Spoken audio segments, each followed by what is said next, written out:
ഈ പടത്തിനകത്ത് എനിക്ക് ഏറ്റവും ഇഷ്ടപ്പെട്ടത് സാമ്പാർ ഒഴിക്കാൻ വരുന്ന ഒരുത്തനുണ്ട്, അവനെ അടിക്കുന്ന രംഗമുണ്ട്. നിങ്ങൾ ഈ പടം കണ്ടിട്ടുണ്ടെങ്കിൽ നിങ്ങൾ ഓർക്കാൻ പറ്റിയുണ്ട്, അല്ലാതെ ഷോർട്സിലോ എവിടെയെങ്കിലും നിങ്ങൾ കണ്ടിട്ടുണ്ടായിരിക്കുമല്ലോ. മാരക അടിയാണ്. ഷെയ്ൻ എന്ന് പറയുന്ന ആക്ടറിൻ്റെ ഏറ്റവും നല്ലൊരു പെർഫോമൻസ് ആയിട്ടാണ് എനിക്ക് തോന്നിയത്. ഷെയ്ൻ ഈ ആക്ഷൻ രംഗങ്ങൾ ചെയ്യുമ്പം വേറൊരു മൂടാണ്.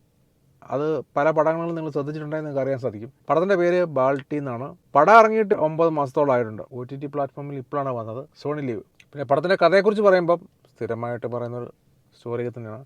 ഈ തമിഴ് പടങ്ങളിലൊക്കെ കാണുന്ന ലോക്കൽ ഏരിയാസിലുള്ള സ്റ്റോറിയാണ്. സ്റ്റോറിയെക്കുറിച്ച് പറയുമ്പം വലിയ കാര്യമായിട്ടൊന്നുമില്ല, പക്ഷേ നമ്മളെ പിടിച്ചിരുത്താൻ വേണ്ടിയുള്ള സ്റ്റണ്ട് അതിൻ്റെ അകത്തുണ്ട്. പടം തുടങ്ങുമ്പോൾ ഉള്ള ഒരു ലാഗൊക്കെ ഉണ്ട്. ഈ ആ ക്യാരക്ടേഴ്സിനെ ഇൻട്രൊഡ്യൂസ് ചെയ്ത് അവരുടെ എന്തൊക്കെയാണെന്നുള്ള ചെറുപ്പക്കാരെ നമ്മുടെ മുമ്പോട്ട് എത്തിക്കുന്നതിനകത്ത് കുറച്ച് നേരങ്ങിച്ചേക്ക് വന്നിട്ടുണ്ട്. പക്ഷേ പടം അങ്ങ് തുടങ്ങിക്കഴിയുമ്പം ആ ഒരു സ്റ്റണ്ട് മൂലം അങ്ങോട്ട് തുടങ്ങുവാണ്. പടയെ നടിയാണ്, ഒരു അടിപ്പടം. ഇത് 3 പേര് ഈ പലിശയായി കൊടുക്കുന്ന ആൾക്കാരാണ് വില്ലന്മാർ. 2 വില്ലനും 1 വില്ലത്തിയും. ഒരാൾ ഇങ്ങനെയാണ്. എങ്ങനെ നമ്മൾ പല പടങ്ങളിലൊക്കെ കണ്ടിട്ടുണ്ട്. ഇദ്ദേഹം തമിഴിനാണ്, നിങ്ങൾക്കറിയാമായിരിക്കുമല്ലോ. ഇദ്ദേഹം നമ്മുടെ അൽഫോൺസ് പുത്രൻ മാരകം. ഒരു ചായയൊക്കെ ഇങ്ങനെ കറക്കി പുള്ളി ഒരാളെ കൊലപ്പെടുത്തുന്ന എന്തൊരു രംഗമുണ്ട്.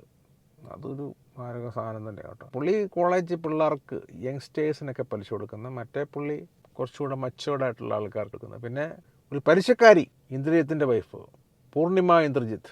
ഈ പുള്ളിക്കാരത്തി നല്ല ഭംഗിയായിട്ട് ചെയ്തിട്ടുണ്ട്. സാധാരണ പടങ്ങളിൽ ഇങ്ങനത്തെ ക്യാരക്ടേഴ്സിനെ കൊണ്ടുപോകും അവരങ്ങനെ ഓവറായിട്ട് പോകാറുണ്ട്. പക്ഷേ ഈ പുള്ളിക്കാരത്തി ആ മീറ്റർ പിടിച്ചിരിക്കുന്നത്. ഷെയ്ൻ കിട്ടിലനായിട്ട് പെർഫോം ചെയ്യും. ഷെയ്ൻ്റെ ഒരു പ്രത്യേകത, പടം കൊള്ളില്ലെങ്കിലും ഷെയ്ൻ്റെ അഭിനയം കിട്ടില്ലായിരിക്കും. പടം ഇച്ചിരി എന്തെങ്കിലുമൊക്കെ കയറി താന്നു പോയാലും ഷെയ്ൻ്റെ അഭിനയത്തിൻ്റെ അകത്ത് ആ പടം ഇങ്ങനെ നിൽക്കും. പല പടങ്ങളും നമ്മൾ ശ്രദ്ധിച്ചാൽ മതി. കാരണം ഷെയ്ൻ എടുക്കുന്ന ക്യാരക്ടേഴ്സ് അയാളത് വെടുപ്പായിട്ട് ചെയ്യും കേട്ടോ. ഷെയ്ൻ അതിനുള്ള ഒരു ഗ്രോത്ത് മലയാളം ഇൻഡസ്ട്രി കിട്ടുന്നുമില്ല.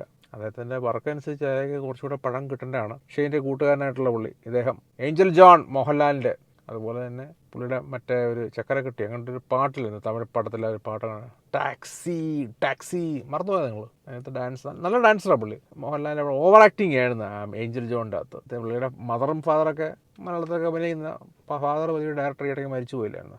അമ്മ മലയാളത്തിലൊക്കെ സ്ഥിരം അഭിനയിച്ചുകൊണ്ടിരുന്നല്ലേ. എന്നാലും ഇതിൽ പുള്ളിയുടെ അഭിനയം നല്ല കിട്ടുന്ന അഭിനയമായിരുന്നു. അതുപോലെ തന്നെ കൂട്ടുകാർ അവരൊക്കെ നല്ല രീതിയിൽ അഭിനയിച്ചിട്ടുണ്ട്. എനിക്ക് ഇവിടെയൊക്കെ സ്റ്റണ്ടാണ് എനിക്ക് ഏറ്റവും ഇഷ്ടപ്പെട്ടത്, നല്ല നാച്ചുറൽ സ്റ്റണ്ട്. പിന്നെ കബഡിയുടെ പോസ്റ്ററൊക്കെ അടിച്ചിട്ടുണ്ടല്ലോ ഇതിനകത്ത്.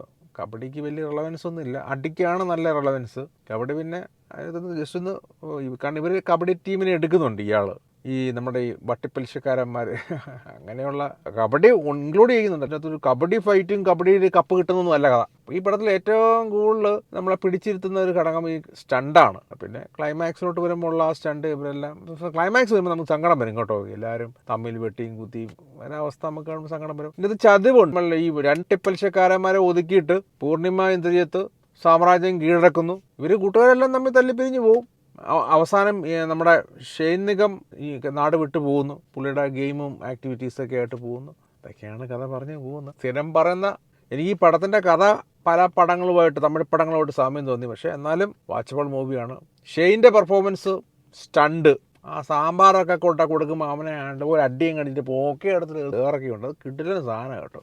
അതൊക്കെയാണ് എന്നെ ആ പടം കാണാൻ പ്രേരിപ്പിച്ചത്. നല്ലൊരു പാട്ടുണ്ട് കേട്ടോ അതിനകത്ത്. പിന്നെ സ്ക്രിപ്റ്റ് വൈസ് അവർ സെലക്ട് ചെയ്തിരിക്കുന്ന റിപ്പീറ്റഡ് സാധനമായിട്ട് എനിക്ക് തോന്നി. ഇതൊക്കെ പല തമിഴ് പടങ്ങളിലും പറഞ്ഞു പോയിരിക്കുന്നതാണെന്നാണ് എനിക്ക് തോന്നുന്നത് കേട്ടോ. കണ്ടുകൊണ്ടിരുന്നപ്പോൾ പല ധനുഷിൻ്റെ പടങ്ങളൊക്കെ എൻ്റെ മനസ്സിലിങ്ങനെ വന്നു. ഇതൊക്കെ പറഞ്ഞാലും പടം കിട്ടില്ല.